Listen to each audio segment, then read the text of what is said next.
Yo guys, welcome back to another video on our channel, and today we're going to be taking a look at how to level up and get the DMR gold as fast as possible in Call of Duty Cold War. Obviously, if you guys play Warzone, you know about the DMR right now. It's the best gun in Warzone, it's taking over the game, it's the most broken thing in the game, and it's putting me off playing Warzone. It's that good. But quickly guys, before we do jump into it, if you are new around, be sure to subscribe to the channel with notifications turned on so don't miss any more videos on the channel. If you do enjoy the video, smash the thumbs up, let me know your thoughts on us in the comments below. Are you going to give the DMR a try? Are you going to level up? Are you going to get it gold? Are you just going to use it in Warzone? What are your plans with the DMR? Let me know in the comments below. Quickly guys though, but I mean, as you can see, I'm not in my normal face cam. For some reason on my other scene where I'd have my face cam full screen at this part, and then in the corner on the next bit it's not allowing me to do that. The gameplay is not being picked up on there, so you're gonna have to put up with my stream setup, and I've just taken off some of the overlays and things like that. So if anything pops up or anything, I apologise for that. I'm having to run it off my stream setup right now. So obviously, like I said, we're going about the DMR today, and obviously the DMR, like I said, is the most broken thing in Warzone right now. A lot of people want to know how to level up fast. They want to get all them attachments on, and they also want to be able to get it gold because they want to use it in Cold War and then take the gold into Warzone. So I'm going to run you through how to get it gold, and then I will run you through how to level it up really fast. So if you want to skip to the leveling up fast, I'll put it on the screen now when that starts on how you can just level it up fast. So I'm going to go through the camos. I'm going to explain to you guys exactly how to unlock the camos quickly and the easiest way to get them done.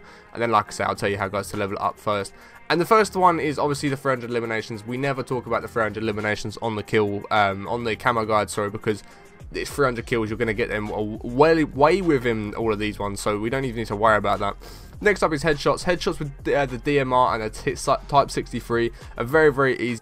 So I played core with the Type 63 and the DMR and them sort of guns because I can be accurate with it and shoot fast enough to be able to get the kills. It's only 2 or 3 bullets in game to get a kill, but if you guys don't feel as confident with it, if you're not as fast with it, if you're not as accurate with it, maybe if you miss a lot of shots, try out hardcore, see how you do get in hardcore. Obviously it's a one-shot kill. Obviously just remember you're a one-shot kill, but it's also a one-shot kill for you, so it can make it easier. If you are struggling with the headshots, do take it into hardcore because you can line up for the headshot, and once you have shot that first shot, if you hit the headshot, it's going to be a kill. And it's going to be nice and easy. However, like I said, I done mine in core. Just make sure you're aiming high enough. If you're an average or above average player, chances are you're aiming for headshots anyway.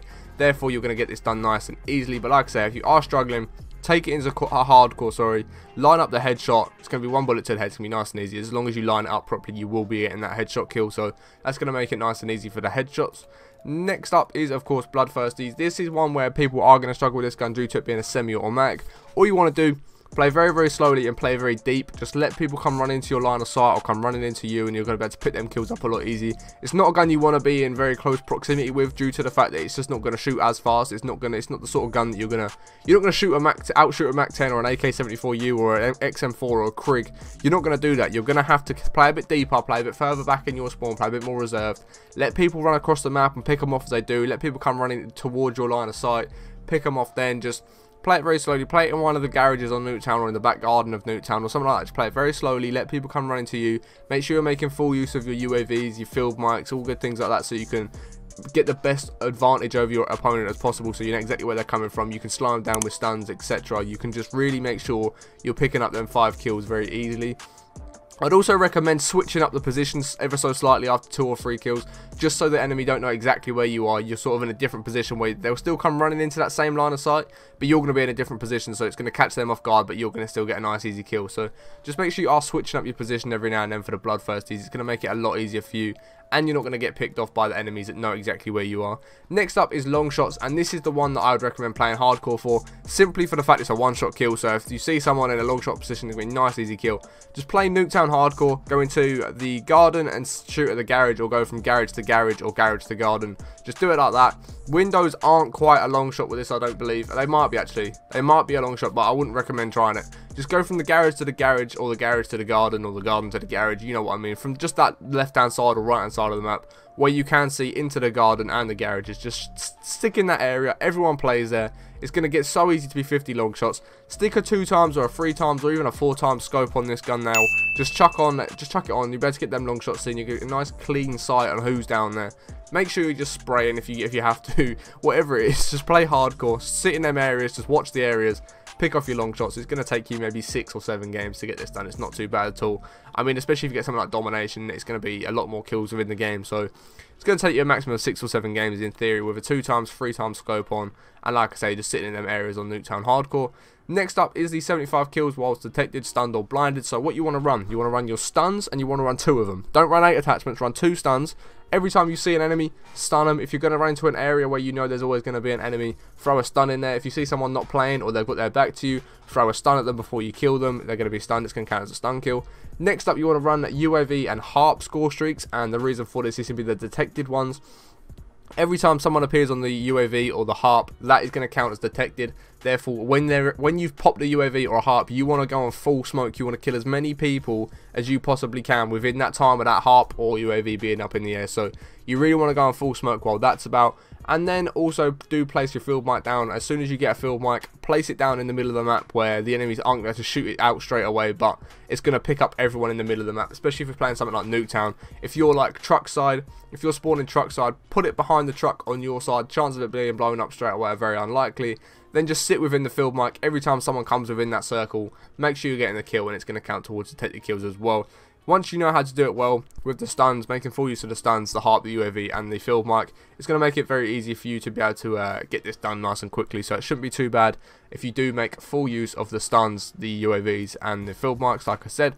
Next up is the most annoying camo in Call of Duty history, and I don't understand why it's still in the game and why they thought this was ever a good idea and why it's still so broken. Shoot and kill 50 enemies taking cover from you in multiplayer. This one is pure luck. The best way that I found to do this in the end was sitting window to window in Nuketown Hardcore, putting on like a 2 or 3 times scope, just crouch in the window and just hard scope that other window, and as soon as you see someone in the other window that is crouched, kill them. It's going to count towards it. It's not going to count all of them for some reason. In one game I got 12 behind cover kills, and it counted 3 of them. So yeah, the fact that it counted like a third or a quarter of whatever I got out of that game was just really annoying. And this one is probably still the only bugged camo in the game as far as I'm aware. It just doesn't count correctly. It's the most annoying one. People will be behind cover and it doesn't count them. It's just so frustrating.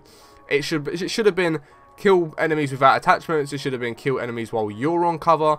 Kill enemies that are out in the open and they haven't got any cover, because this camo is so frustrating. The fact you're waiting and you're hoping someone plays a certain playstyle for you to be able to get the kill. It's nothing to do with your skill or what you're capable of doing. It's purely a case of you're hoping someone is on that bit of cover, sorry. And like I said, it's basically hoping someone's crouching in the Nuketown top window on hardcore so you can get them kills. And if they're not, then you're going to struggle. And that was the best way that I found to do it, guys, was just hard scope that window with a 2 or 3 times scope on. Make sure they're crouching in the window, otherwise it's not going to count. And when they are crouching, get that kill and it's going to start counting. You just need to get 50 of them for this, which isn't terrible. It's not like the ARs, which I believe was 100. Might have been 75, but it doesn't matter anyway. Next up is double kills. Double kills is super easy, especially if you do play hardcore.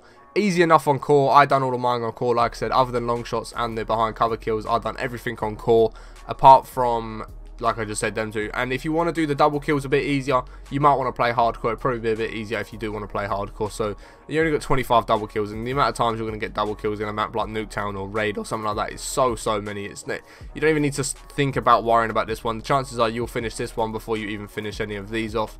But yeah, once you've done all of them, obviously you will be unlocking the gold camo, which you can then go and get diamond, and then push on to dark matter if you want to get that. In terms of leveling this gun up fast, guys, what you are going to want to do is make sure, one, you're making full use of double XP tokens that are in here. Make sure you're using up every double weapon XP token you possibly can. If you've only got 15 minutes on the game though, remember to put the 15 minutes ones on. If you put an hour on and you play for 10 minutes, you're not going to come back to 50 minutes. It will just run down within the hour that you've put it on. If you put it on for an hour, it's going to last that hour. Whether you're on the game, whether you're not on the game, whether you're playing a completely different game, or you've got your Xbox/console turned off, and it's not going to count. You have that hour. If you haven't done it within the hour, it's going to disappear. And once you've used all of them tokens, or before you use them tokens, load up Warzone. Put any of the tokens you have on Warzone on. Obviously, the same scenario. The hour counts as an hour, not an hour in game. It's just an hour space. It is that space of an hour. So go into Warzone, load Warzone up. Put a token on from Warzone. I mean, you can chuck double XP on as well if it's not double XP at the time of you watching this.